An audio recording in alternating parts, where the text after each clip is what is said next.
It was a sweltering summer's day in January of 1993 when Ralph Vollmer came to the conclusion that enough was enough. His wife's behaviour had been deteriorating for long enough now. She was, he decided, possessed by the devil. This is Katie, and you're listening to the Terrible Things podcast. This podcast contains themes that some people may find distressing. Listener discretion is advised.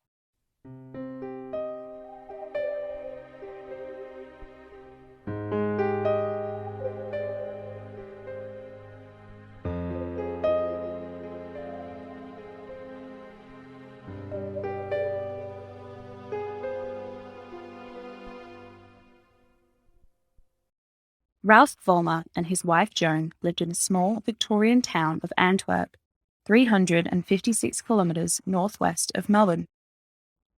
Ralph and Joan were two of just a handful of individuals who called the rural town their home. The couple lived an uncomplicated life, pig farming to make a living and attending the local church on a Sunday. That was until Joan's behaviour became so intolerable that Ralph came to the conclusion that his wife was possessed. Ralph told friends of his that Joan would tear her clothes off and run naked through the fields, use offensive language, dance outside at inappropriate times, behave like a pig, and that she would, quote, act like a prostitute. At first, Ralph resorted to locking his wife in the basement of their home, or tying her to their bed. However, Joan became hysterical, screaming and protesting so loudly that Ralph was unable to sleep. And so he reached out to a neighbour of theirs who happened to be the leader of their local Christian community, a man named John Reichenbach. John Reichenbach and his wife Leanne came as quickly as they could and were instantly in agreement with Ralph. Joan was undoubtedly the victim of a serious demonic possession. Believing they needed even more help, Ralph called in another friend on the telephone, Leah Clugston. Leah had started her own church after being excommunicated from the Lutheran Church for her, quote, excessive diagnosis of demonic possessions.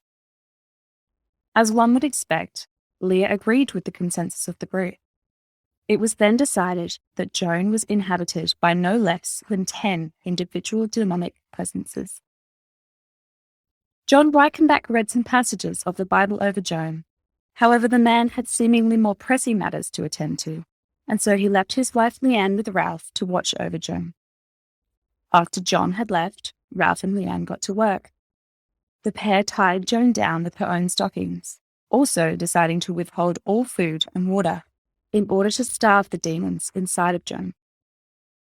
The pair prayed over Joan as she began to complain of hunger and thirst, simply praying louder as the woman began to beg. This continued for days. Despite the crippling 40+ degree Celsius temperatures, Joan was allowed nothing to quench her thirst. As Joan became dehydrated and malnourished, Ralph and Leanne believed their plan to be working. The demons were becoming weaker. And yet they continued to fight back, violently screaming and struggling against the restraints. At this point, Leanne and Ralph decided to call for more backup, and so they reached out to another member of the church, David Klingner. With David now on their side, the trio ramped up their backyard exorcism. Joan's restraints were tightened, and the group began to slap her in the face whenever she seemed to be slipping out of consciousness due to her absolute exhaustion. Every time Joan tried to close her eyes, they would hold them open against her will, so the demons would have to confront the Lord. This seemed to anger the demons within Joan, as she became increasingly angry, sobbing and screaming abuse at her captors. Ralph knew this could no longer be his wife, and thus he felt no remorse for the treatment they were inflicting on her.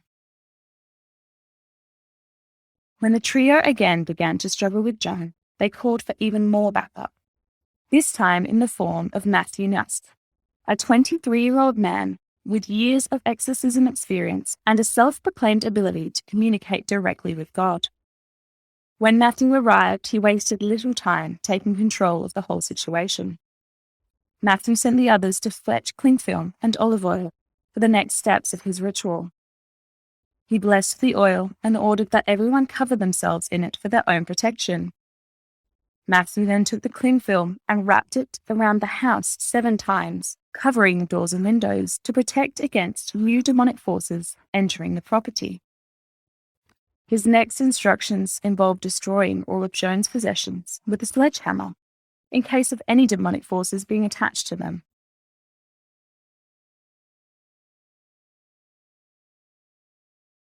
Joan's flower beds and an outdoor greenhouse were also ripped up and destroyed for this same reason. In the early morning hours of January 30th, Matthew and Usk decided they needed a new strategy to expel the remaining demons. Positioning himself directly in front of Joan's face, he began screaming abuse at the demons, demanding they identify themselves, all while smacking Joan's face with the full force of his hand. Eventually, Matthew declared he had identified 3 remaining demons: Legion, the Master of Outrage, and a mother and daughter named Princess Joan and Princess Baby Joan. The only way to expel these demons, he said, was to beat them out of her.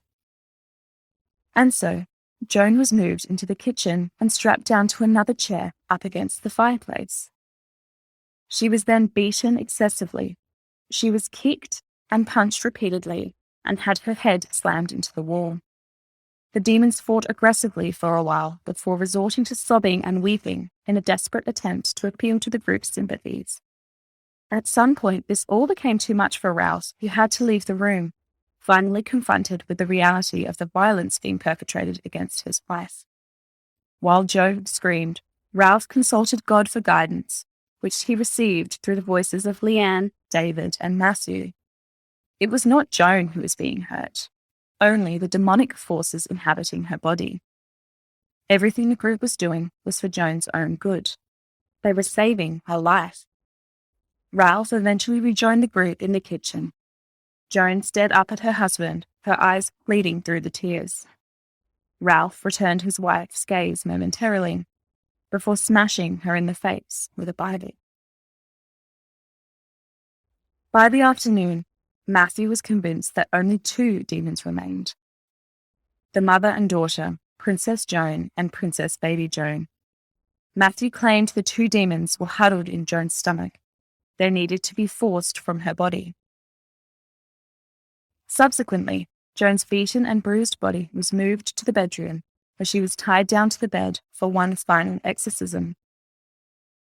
Leanne began by sitting on Joan's stomach, bouncing up and down, crushing her abdomen in an attempt to move the demons. After a while, it was decided that the demons had ascended to Joan's chest, and so Leanne and Matthew took turns compressing Joan's chest and beating her breasts. As the demons moved upwards again, their folks did too. They began viciously beating Joan's face and squeezing their hands around her neck. After these further 2 hours of violent torture, the demons were only just clinging onto Joan's body, on the tip of her tongue. While Leanne, Ralph, and David held Joan in place, Matthew forced her mouth open, almost to the point of dislocating her jaw, allowing adequate room for the demons to make their escape. They all stayed in this position for the best part of an hour, ignoring the river of tears running from Joan's eyes and the gurgling noises arising from her throat. Eventually, Joan fell silent. All the thrashing and moaning ceased. Ralph later said, quote, "When the demons finally released their hold on her, she was hissing and frothing, and they came out with a groan. The reality was, of course, that Joan Vollmer had died. The massive pressure on her neck had crushed her thyroid cartilage, causing her to suffer a catastrophic heart attack. The group began to celebrate their success, but Ralph quickly pointed out that his wife had no pulse, nor was she breathing. Matthew assured Ralph that this was perfectly normal, insisting that if they prayed over her body, Joan would be resurrected before morning, the Joan Vollmer that Ralph had known and loved. With this, Matthew left the farmhouse. After a whole night of praying, and with no signs of life, Ralph called the Baptist minister, Roger Atts, for guidance.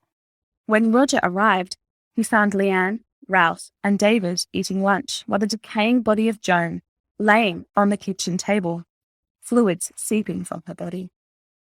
As carefully as he could, Roger suggested to the trio that they contact the police. When officers arrived, they found the group still praying over Joan as her body continued to rot in the blistering summer heat.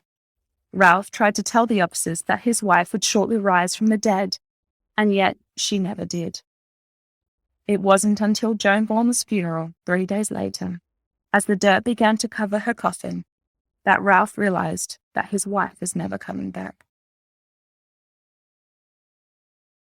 Ralph Vollmer, Leanne Reichenbach, David Klingner, and Matthew Nuss were all charged with manslaughter in regard to the death of Joan Vollmer.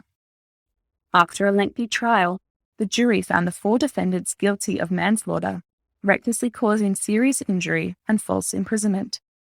At their sentencing hearing, the judge came to say, quote, "You put Joan through an ordeal that can only be described as bizarre and quite extraordinary. Seen objectively, that ordeal was cruel. Yet I do accept that you set about subjecting her to that ordeal, honestly believing that it was for her own good and that she was truly possessed by demons."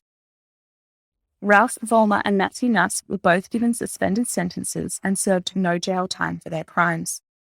Leanne Reichenbach served 4 months for her involvement, and David Klingner served only 3 months for his. Shortly following Joan's death, Ralph Vollmer left the Antwerp farmhouse and moved to Queensland to settle down with his new wife. Despite being sold twice, the Vollmers' Antwerp farmhouse has never been lived in since Joan's death in 1993.